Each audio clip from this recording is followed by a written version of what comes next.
friends, my name is Joshua Marshall of Larry and his Flask. I'm a singer, songwriter, and performer.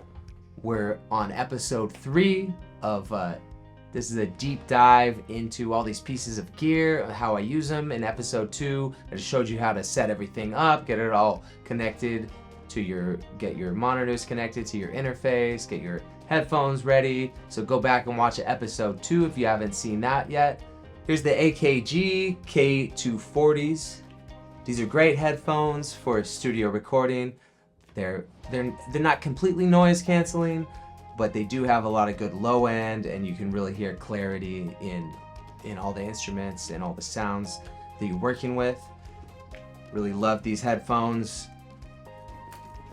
The AKG C214 is a fantastic microphone for vocals, acoustic instruments. I'm gonna use it for recording my acoustic guitars, my bass. I know a lot of studios use it to record piano. We'll use it for overhead for drums. Great microphone. Comes with the shock mount, so you're not bumping it around when it's screwed into your microphone stand. I love this mic. Stoked to show it to y'all when we get into recording. The Soundcraft NOTEPAD 12FX. It's got 3-band EQ, so you can dial it in before you even mess with the EQ on your DAW. So we've got low with lots of options.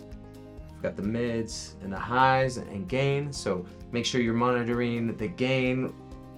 We're not peaking anywhere on it. So it's a good first step to get this totally dialed before you go in and start EQing in the program itself.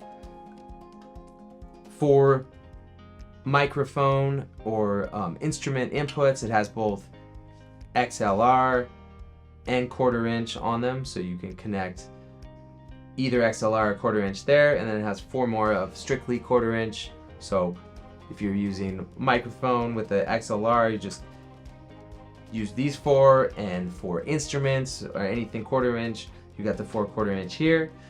You also have a left and right audio cable if you need to plug in, send anything from keyboards or samples. You got that there. We have the USB connector that connects into your computer. The left and right are for your monitors here. It also has a headphone jack and an aux out that you can send 1/4 inch into another device to play from. There's your headphone knob and level, so you can press it in so it's showing you just where the level's hitting and make sure it's not peaking there. We've got the output types for mono line out and stereo phone, so I like to just put it on stereo so I'm hearing the whole mix is how you would hear it. So that's the Soundcraft interface. Right here we have the JBL 3 MKIIs, powered studio monitors. They have the tweeter and the main driver, bass port on the back. They have a bunch of different options. As far as there's the boundary EQ here, which cuts. You can keep it at like a flat 0 dB. You can cut it down to -3 dB. It has 3 different options there. -3, -1.5, or just flat 0 dB.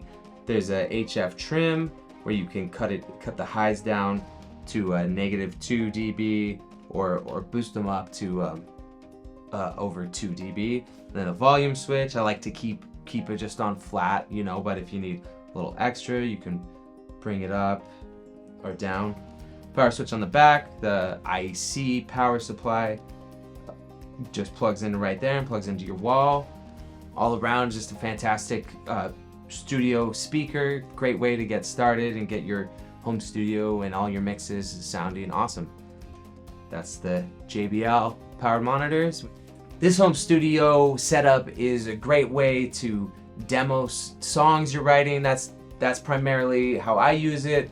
When I wake up in the morning, I'll sit down, write a song, then on my couch or wherever outside maybe come into my studio room, which as you can see is just a room, not super soundproof. So I'm not going for recording stuff I'm necessarily going to release online, but you could, just depending. You could use this studio in whatever setting that works best for you, but for me it's a songwriting laboratory. So I'll write the song, come up with the nuts and bolts of it, come in here, track the guitar, do the vocals, maybe add upright bass or other cello or other instruments to it, maybe piano, kind of just come out with a nice demoed layout of what I want the song to be, so then I can next share it with my bandmates and share it to maybe the producer I might work with, or send it to a record label or whatever, just to get that idea down so you have it recorded and you don't forget it and you got a good representation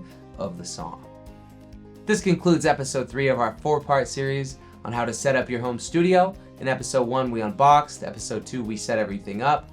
This episode we went through a deep dive on each piece of gear on how it works. So make sure you go back and watch episode 1 and 2 if you haven't seen them yet.